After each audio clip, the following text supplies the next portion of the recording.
Well, here we are. Welcome, everybody. This is the concluding episode of the Healing of Creation, Wisdom from the Celtic Christ, Part 10. So let's begin with the opening prayer. It is in the depths of life that we find you, at the heart of this moment, at the center of our soul, deep in the earth and its eternal stirrings. You are the ground of all being, the wellspring of time, womb of the earth, the seed force of stars. And so at the opening of this day we wait, not for blessings from afar, but for you, the very soil of our soul, the early freshness of morning, the fresh breath of day. Amen. Amen. And Trish, did I give you part 9? Because I was Yes, you pulling did. that. Okay, I gave you the correct one. Yeah. Okay, thanks. So today we're in a section, and I borrowed the title from John Philip Newell's book called Postlude. Like I said, if I wish we had an hour, I might have been able to get through the main sections of his book, but I haven't. So we come to the postlude. And Newell writes, I am writing the final words of this book on the Isle of Iona, where for me it all began. Iona over the centuries has been a place of new beginnings. It was here in the 6th century that St. Columba began his mission to Scotland. Having sailed from Ireland in penitent exile from his native land because of a battle he had incited, Columba experienced on this little island a grace of new birth that was to become also a birthing of Christianity for the whole nation. And since then, countless pilgrims have come, also carrying within them the failures and hopes of their lives and nations, seeking here new beginnings for themselves and peace for the world. It was on Iona in the late 1980s that I became deeply aware of the lost treasure of Celtic Christianity in the ancient prayers of the Hebrides, especially in the collection known as the Carmina Gadelica, meaning Songs of the Gaels. I found prayers that had been chanted for centuries at the rising of the sun and the setting of the sun, invocations for blessing at the birth of a child or the death of a loved one, rhythms of praise for the tides and turnings of seasons, and songs of thanks for planting and harvesting earth's fruits. These were different from the prayers I had grown up with in my Western Christian inheritance. The context was creation rather than church. Love of Christ and love of the earth were woven inseparably together, and I saw in them hidden gems for the journey of the human soul today. And I would just want to say the prayers I've been using that John Philip Newell writes are basically follow the Celtic pattern, so that you basically see what a Celtic prayer is like. Let me ask a question. Sure. Where is Iona? Scotland. It sits on the Isle of Man, I think, Mann, but it's off the coast. Okay. If you Google it, it's really interesting. You'll see some of the things that are referenced here. The abbeys rebuilt, the nunneries not. As we're going through here, but I would encourage you to Google because you'll see pictures. Okay. Yeah.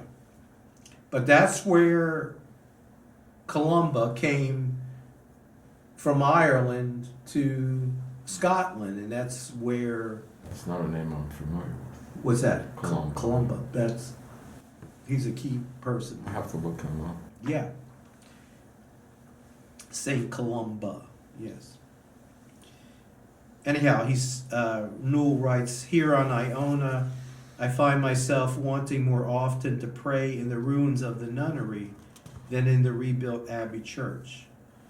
And I am not alone in this desire. Although all of the attention historically has been focused on the reconstructed 13th century Benedictine Abbey, a place of masculine spirituality, rather than on the ruins of the neglected Augustinian nunnery of the same period, a place of feminine spirituality, we are in the midst of a shift. When I first arrived at Iona in the late 1980s, the nunnery was not even included in the weekly pilgrimage around the island. Now it is not only a prominent stopping place on the Iona pilgrimage route, but also a place where countless individuals pray in solitude and where groups of pilgrims can be found offering impromptu rituals and songs for the healing of the earth. What does this say? What is it about the nunnery that is speaking into the heart of the human journey now? The nunnery sits open to creation, whether in sun or in storm, whether in open skies of a clear morning or the infinite stretches of space at night. In the nunnery, one is aware of the elements, of birdsong, of ivy leaf toad flax growing amid the red granite stones of the ruined structure, of unbridled wind. It is this that so many of us are looking for in our spiritual journey today, a connection between spirit and matter, the ancient bond between the wild and the sacred, an openness in relationship between prayer and cosmos. And if you remember in Celtic Christian spirituality, the Celts basically viewed the universe as their cathedral. Because a lot of worship was obviously outside. And it was just a different way of looking at what they considered a church building. Newell continues, but the nunnery is not simply creation. It is not like praying in an open field of heather or on a rocky mountaintop. The nunnery has been a place of relationship, of intentional community and devotion to Christ and the cross. It has been a place of relationship, of intentional community and devotion to Christ and the cross. It has been a place where people have scrubbed potatoes together, shed tears at the news of births and deaths, and sung communal songs of the soul to the one who is beyond names, but who is known as love. It is that many of us are seeking in our spiritual journey of humanity today. A vision of relationship, a sense of community at joyful and pain-filled transition points in life, and through it all, a conscious yearning for the living presence. But the nunnery is also a ruin. It is a place that reflects the brokenness of our lives and our world, as well as the failure of our religious institutions. It is a place that states clearly that we have not got it right, and that we do not yet know exactly what shape the emerging spirituality of today will take. It is also a place that resounds with the neglect of the feminine that has so crippled our Western cultures and spiritualities. It is this that many of us are longing for in the spiritual journey of the world today, a recognition that our imperial religious inheritance is collapsing, and that we desperately need to reintegrate the mystical, intuitive, and earth-related fragrances of the feminine if we are to be alive to the deepest yearnings of the human soul. Throughout this book, I have been pointing to a way of seeing that has characterized the Celtic tradition over the centuries. Particularly, it is a way of seeing Christ that is distinct from most of our Western Christian inheritance. It views Christ as coming from the heart of creation rather than from beyond creation. And it celebrates him as reconnecting us to our true nature instead of saving us from our nature. Much of this seeing has been influenced by the writings and perspectives of John the Beloved, who in the Celtic world represents a vision of the sacred unity of life, all things coming from the heart of God's being. John is symbolized by the eagle in flight. It is as if he sees the oneness of creation and the light that is at the heart of all life from a great height. I have realized also that the urgency with which we must recover John the eagle's perspective is not simply the height from which he sees life. It is also the intimacy with which he approaches the heart of life with love. He is remembered as the one who leaned against Jesus as at the Last Supper, John 13, and heard the heartbeat of God. He sees all things as one, from the greatest of heights as it were, but he also leans close to hear the strong but tender beat of God in all things. As I sit in the nunnery, I am aware that this is my desire, to bring the treasure of our Christian household to the yearnings of the world today. And I am seeing that we can do it in new ways, in ways that listen reverently to the hunger of the human heart, and in ways that will bring us closer to one another as individuals and as distinct traditions, instead of into further separation and brokenness. This is a desire that issues up from the deep in the soul. It is not a Christian desire or a Jewish or Muslim desire. It is a wholly human desire, and it will cost us much. But it is for the healing of creation. Well, that paragraph about sums it up then. That's sort of, So yeah. the question is, how does the church itself view this type of thing anymore? They still push it away as I would say as they don't embrace it. it's not embraced. And as any institution that's been perpetuated over not just centuries but millennia, it's hard for institutions to change because things are so ingrained. So And- in essence, it's up to the individual. Yes. Which is, it's hard to institute change as Right, as a and- single person. And I think just from my observation that there is a lot of interest. Last fall we talked about creation spirituality. There is, and that interest has grown, but there is a continuing growth of folks that are hooking into that and not necessarily hooking into the institutional church. Because creation and creation spirituality speaks to them individually. Now that creation spirituality, I'm using that in a broad sense, which would include the Celtic Christian spirituality. That's a grassroots effort. It's not, as you said, Bob, it's not coming top down. It's arising from the bottom up. Yeah, I don't view that as necessarily the environmental. No, That's it not goes spiritual beyond. at all. It goes beyond. Yes, it does. It involves, at least for me, a different perspective on Christ. That Christ coming from creation and not beyond creation. Well, for God itself. Yes. But there is no reason why these can't coexist. And I know personally, I try to find ways to have this coexist with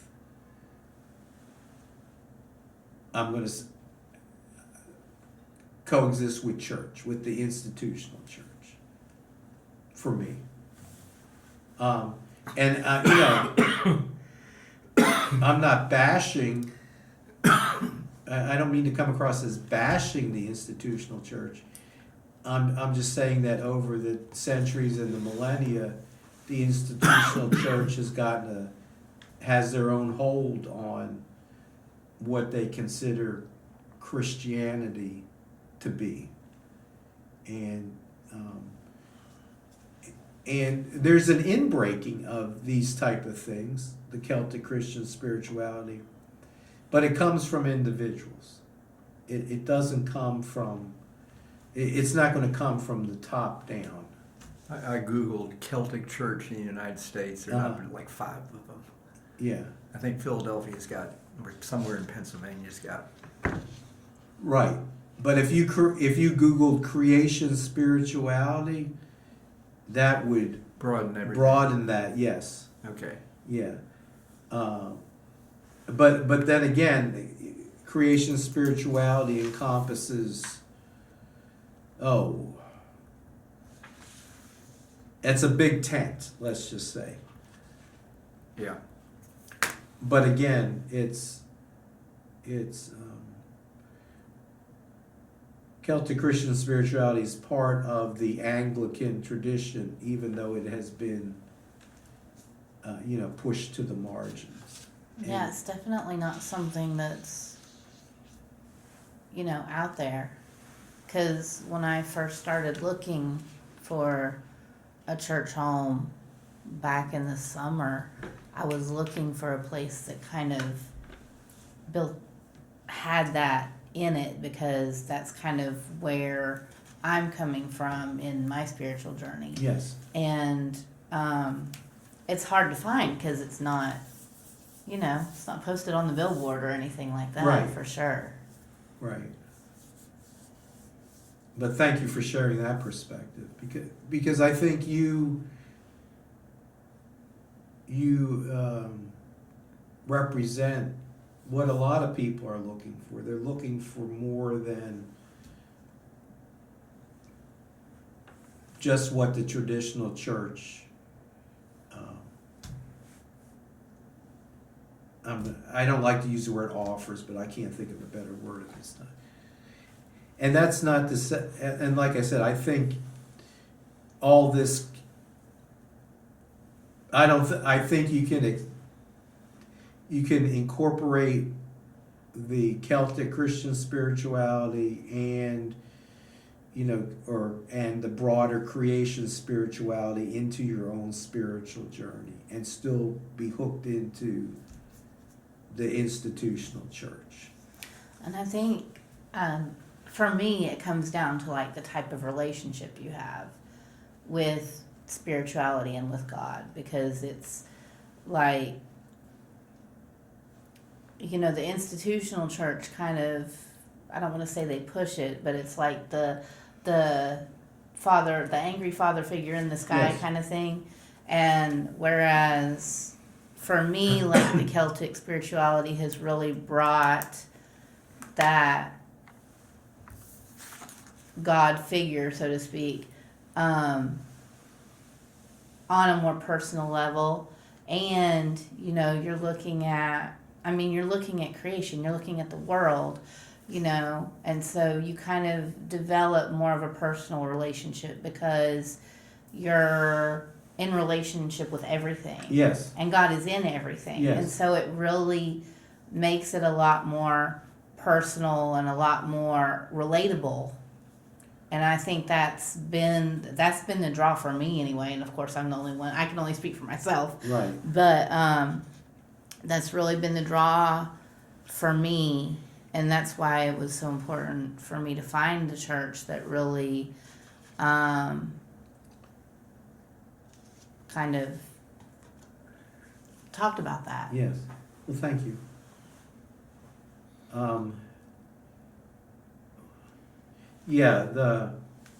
The Celtic Christian spirituality, there's a lot of themes that run through it, but it doesn't separate the spiritual from the God. Like you said, God is in all things, which is panentheism, not pantheism, but panentheism, which is that theme runs throughout creation spirituality in general. So that I'll go out on a limb here, but if we have a relationship with all of creation, not just with human beings, and so if we have a relationship with the earth, that means we have a relationship with God. But thank you for sharing that. Thank you for letting me. Yeah, you're welcome. Any other comments? No. No. You've been with me for those, we've done the Celtic, this is our third Celtic Christian spirituality. What has always kind of spoken to me is kind of what I felt for a long time. So it kind of perked my curiosity to learn more about it and help maybe explain a little bit myself. Yeah. In a way. Like you say, I think you can balance this with the traditional church. You get something from each. I think that goes hand in hand with being a Protestant church versus, I'm going to say, the Catholic Church. I mean, a little more room for other ideas. Yeah, well, and I think especially in the Episcopal Church or the Anglican tradition, there is that room for questioning. Yeah. I had somebody approach me after my sermon last week where I said I disagreed, and I made a statement I disagreed with an interpretation. And she said, "Thank you so much for saying that." She said, because that's how I've often felt. I disagree with things. Yeah. But and that you've made it okay to disagree. And so I think in the Episcopal Church, in the broader Anglican tradition, there is that openness for ideas and various ideas. And I think the sermons more or less stimulate thought rather than try to shove some thought down your throat. It's just like, just leaves you with a thought that you can leave that Yes. service and reflect on. Right. Sort of carry the thought with Yes. you. Yeah. Some sermons more than others, obviously. Right, well, yeah. But yeah, I think so. But I got a lot out of this. Yeah, I want to session. thank you. I think it's been very good. Well, you're quite welcome. Now we just have to carry it forward. Yeah. Well, it's like I think when I'm outside, working, putting around my yard or in the woods near my house, it's like, I can accept all this and I don't have to get uptight and have an agenda that I have to implement about this. But we could just sort of accept it and take it as it comes and you may look differently when you're out there putzing around the yard. Yes, differently looking at things. Yeah. That's for sure. Well, let me close with the reflection. And this comes from Brian Thomas Swim, he's an interesting person too, Bob. You might want to. It's not a name I'm familiar with. You might want to Google him. He's what's known as a cosmologist. Okay. I will. I'm not. Both Bobs. I'm not familiar with him. Yeah, but he writes along with Mary Evelyn Tucker from I think it's a section entitled "The Universe Story is Spiritual." And I thought this would be a good conclusion. They write, "The great discovery of contemporary science is that the universe is not simply a place, but a story in which we are immersed, to which we belong, and out of which we arose. This story has the power to awaken us more deeply to who we are. For just as the Milky Way is the universe in the form of a galaxy, and an orchid is the universe in the form of a flower, we are the universe in the form of a human. And every time we are drawn to look up into the night sky and reflect on the awesome beauty of the universe, we are actually the universe reflecting on itself. And this changes everything.